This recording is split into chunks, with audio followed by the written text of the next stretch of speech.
Notícias de mercado. Hoje o mercado é uma super quarta-feira, onde a gente vai ter decisão de juros do Banco Central Americano, o Fed, tá? O Fed vai dar sua decisão de juros, deixa eu ver aqui para vocês, se eu não me engano, vai ser às 15 horas, horário de Brasília, tá? Nós vamos ter a declaração do FONC, tá?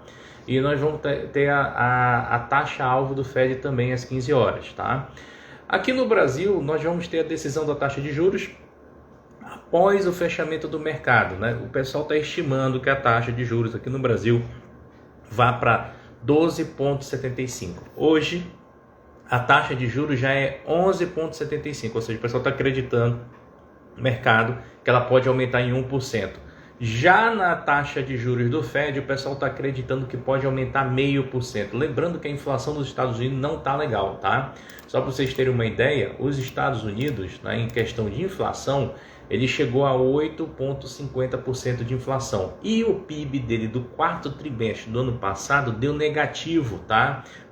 Menos 1,40%. Então, a economia americana tá parando, né? A economia americana está caindo e ainda tem a questão da inflação. Lembrando que todos os países estão com inflação, tá? Bem exagerada, né? No Brasil, nossa inflação já bateu 11,30%. A gente tem também uma outra situação que hoje sai o IPC-FIP, tá? Que é um índice de inflação, tá? Mais localizado ali no estado de São Paulo, tá? O IPC-FIP, a prévia dele é 1,28, tá? Mas o mercado está esperando que ele bata 1,62. Lembrando que o IPCA já deu 2,73, né? Hoje, o que a gente vê hoje? A gente vou já mostrar para vocês como é que estão os índices, tá? Para vocês terem uma ideia. Aqui no Brasil, a gente também teve a questão, se eu não me engano, da balança comercial. Deixa eu ver aqui, não foi hoje não. Mas a gente tem aí a decisão de variação de empregos lá nos Estados Unidos, tá? PMI de serviços, tá? Caiu muito a questão de PMI de serviços, mas esse mês os Estados Unidos conseguiu ficar acima da média, 55,6, a média é 50 e o PMI de serviço vai de uma nota de 0 a 100. Acima de 50 a gente diz que a economia já está voltando a ser aquecida, tá? Isso é muito interessante e relevante para a gente. Estados Unidos, na questão de balança comercial ficou negativa, a balança comercial dos Estados Unidos ficou negativa em 109 bilhões de dólares. E o que isso quer dizer para a gente? Quer dizer que os Estados Unidos está fugindo mais dinheiro do que entrando dinheiro nos Estados Unidos. Essa é a verdade. Então, para onde está esse dinheiro? Para outros países que estão comercializando seus produtos. Aqui, por enquanto, a balança comercial do Brasil deu positiva, tá? Hoje a gente tem também o PMI não faturado dos Estados Unidos e uma outra notícia que é bem relevante, que é o estoque de petróleo dos Estados Unidos. Como é que está esse estoque de petróleo, né? Se os Estados Unidos continuar queimando a sua reserva nacional de petróleo, a tendência do petróleo no mercado internacional é continuar caindo. Mas se ele começar, né, a importar, a necessitar de petróleo, a tendência do petróleo no mercado internacional vai se subir cada vez mais, tá? Então vamos aqui aos principais destaques de hoje, tá? Então vamos conversar um pouquinho mostrando o gráfico, né? Bom, vocês estão tendo aqui, tá? Eu uso o MetaTrader, vocês estão tendo aqui, esse aqui, o S30 é o Dow Jones, tá? O Dow Jones, desde quando ele abriu, ele tá com uma alta leve aqui, tá? Uma alta, ele subiu mais ou menos 10 mil pontos, tá? E tá praticamente lateral, praticamente não saiu, né, da margem onde ele estava ontem, tá? E do outro lado aqui a gente tem o Nasdaq. O Nasdaq já despencou bastante, tá? O Nasdaq já caiu da abertura até agora. Deixa eu mostrar aqui para vocês. O Nasdaq ele caiu, tá? Aproximadamente 9 mil pontos, tá? Nasdaq, lembrando que é a parte do índice de tecnologia.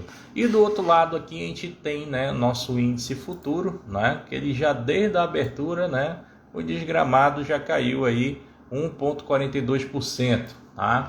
Então olha só, senhores, o que está bagunçando os índices? É justamente essas decisões do mercado americano. A gente vai ter que ver o que vai acontecer com o mercado, tá?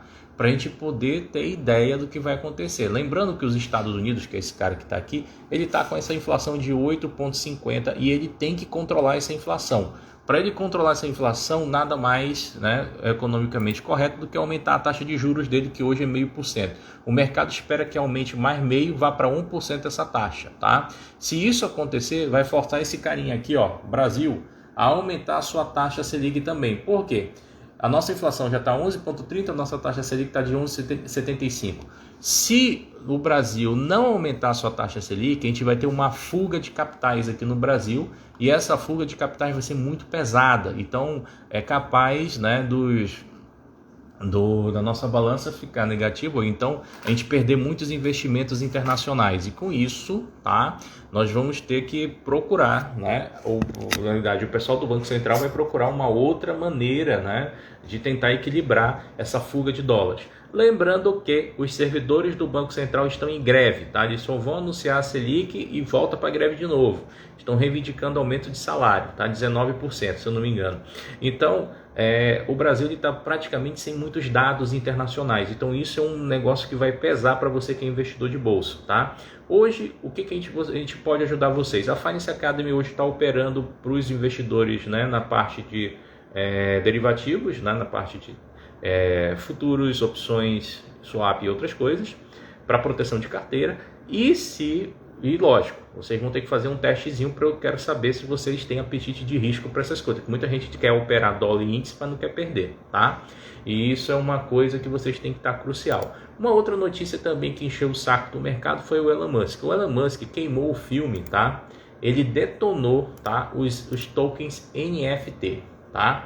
Ele arrebentou com esses tokens, diz que esses tokens eram uma porcaria, e o mercado de cripto hoje foi para o chão, tá? Caiu bastante, tá? E em virtude dessa declaração do nosso querido Elon Musk, tá? E com isso, senhores, o que a gente vai esperar do mercado de cripto? Uma recuperação. Lembrando que a Bitcoin já está em 38, está oscilando para 35. Tem investidor aí no mercado que está acreditando que a Bitcoin vai bater 30 mil esse ano, tá? Então seria uma queda muito mais forte, muito mais pesada, muito mais chata do que anunciado anteriormente, e isso poderia impactar demais o mercado de cripto de forma negativa. Então, senhores, é momento de cautela, momento de você procurar uma assessoria também, tá? Cuidado com os sites que vocês estão visitando. Tem muita corretora que quando ela quer desovar suas ações, ou instituições financeiras bancárias, quando querem desovar suas ações, ficam recomendando compra de carteira, tá? E aí elas desovam, você entra e depois você fica preso no papel. Cuidado com isso, tá? Outra coisa que vocês têm que tomar cuidado e olhar é o fluxo, tá? Olha o fluxo de quem está comprando e vendendo lá os contratos futuros, para você saber quem são as instituições. Se for muito estrangeiro, pode ter certeza que vai ter fuga de dólares. Lembrando de uma outra situação, a Vale aqui no Brasil, ela vai ser multada pela SEC, tá? E além de ser multada pela SEC, nós estamos tendo uma queda no minério de ferro. Por quê? A China está parada, está de feriado. Semana toda os chineses vão parar. Ainda tem a questão da pandemia. Lembra que tem mais de 600 navios, tá? 600 mil navios parados na China para embarque e desembarque, tá? A gente até mostrou isso aí em umas lives passadas, tá? E com isso, você não tem a economia girando chinesa. Lembrando que a economia chinesa concentra a economia do mundo hoje, né? Todo mundo vai mandar seu produto para a China e de lá vai ser distribuído para o mundo inteiro. Então, nós estamos tendo esse problema. Tem o problema da Ucrânia lá com a guerra ainda, né? Essa guerra, se fosse só a guerra com a Rússia e com a Ucrânia, o Brasil até se despontaria com a questão das commodities, principalmente as alimentícias e a questão do ferro. Mas como a gente tem a China parada, afeta toda a cadeia de suprimento global do planeta. Então nós temos uma crise, né, que o pessoal domina como crise de supply chain management. Para quem estudou administração, parte de logística, né, sabe que a cadeia de supply no mundo inteiro, a maioria das empresas funcionam just in time. O que significa isso? Ela espera o produto, ela não tem o estoque e ela tem que ela só vai produzir aquilo que vai chegando de matéria-prima. Ela não fica acumulando estoque para não ter prejuízo na sua cadeia ou ter muito imobilizado.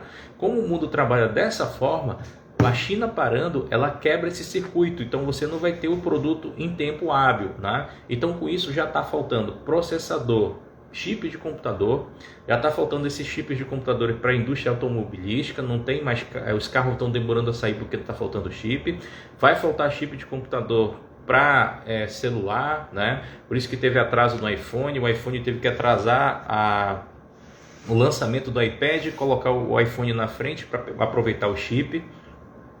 Samsung vai passar por isso, Sony vai passar por isso, falta desses produtos.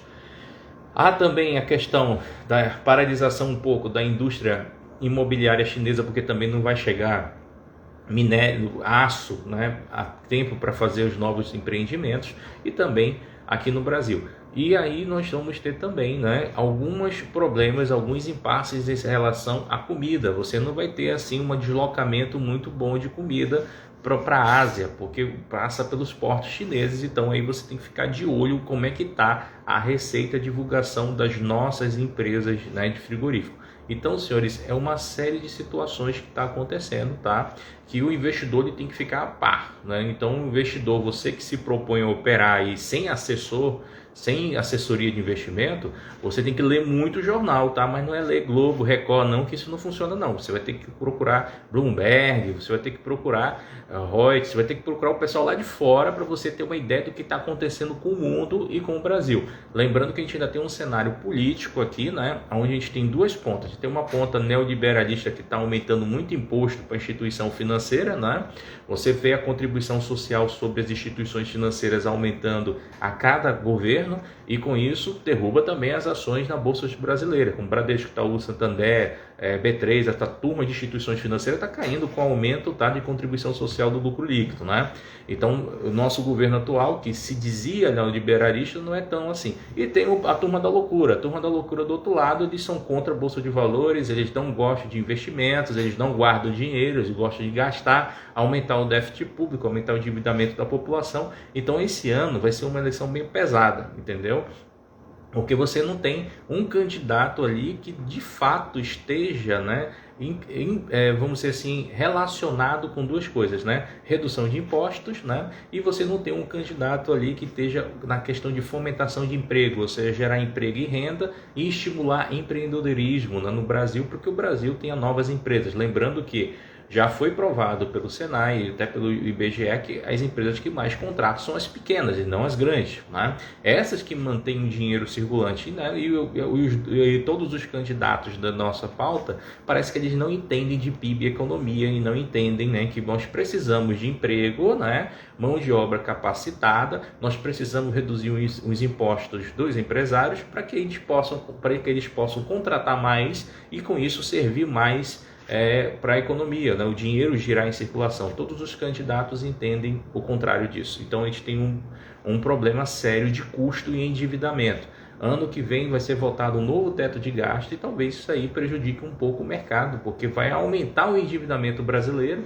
Lembrando que o Senado já aumentou seu salário, o Supremo Tribunal também, todos os três poderes estão aumentando salário, os servidores públicos estão aumentando salário. O Brasil ainda tem uma dívida pública muito alta que ele paga em dólar, né, devido aos títulos públicos que foram lançados para financiar a Copa do Mundo e as Olimpíadas. Esses títulos ainda vão embora aí pagando por gerações. Então a gente tem uma dívida muito alta. O que o Brasil está fazendo hoje, gente, é o que o brasileiro que não tem planejamento financeiro faz, né? O cara que não tem planejamento financeiro, ele incorpora o cheque especial à sua receita e começa a gastar loucamente. Incorpora o cartão de crédito à sua receita e começa a gastar loucamente. A mesma coisa o governo está fazendo. Ele está incorporando, né, o seu cheque especial, ou seja, emissão de títulos, emissão de dívidas, alta de juros, e com isso está se endividando loucamente, aumentando o salário de todo mundo, né? Tem uma hora que não vai dar, essa conta não vai fechar e não tem empresa suficiente no Brasil para bancar o custo Brasil, né? Que é caríssimo, né? E ninguém está se importando em reduzi-lo, né? Por isso que a gente está tendo aí aqui as indústrias da Zona Franca quebrada, em São Paulo a indústria fechando, lá em Minas o pessoal fechando, né? Não tem incentivo, né, para o pequeno empreendedor, né? As taxas são muito mais altas e vai continuar assim, né? Então você pense bem significativamente que o seu voto pode ser a taxa, pode ser a importância de mudar todo esse cenário, tá? Então pensem da pauta econômica de cada um dos candidatos, né? Eu não puxo sardinha para política porque para mim todos eles são uma bosta, né? Mas pense direitinho em quem vocês vão votar, porque a gente está precisando de alguém que olhe economicamente para o nosso país, tá? Um abraço para vocês. Se caso vocês não tenham assessores e desejam fazer parte do time Finance Academy, só entrar em contato conosco, tá? Somos um escritório vinculado à corretora Genial Investimentos, tá? Abraço, senhores.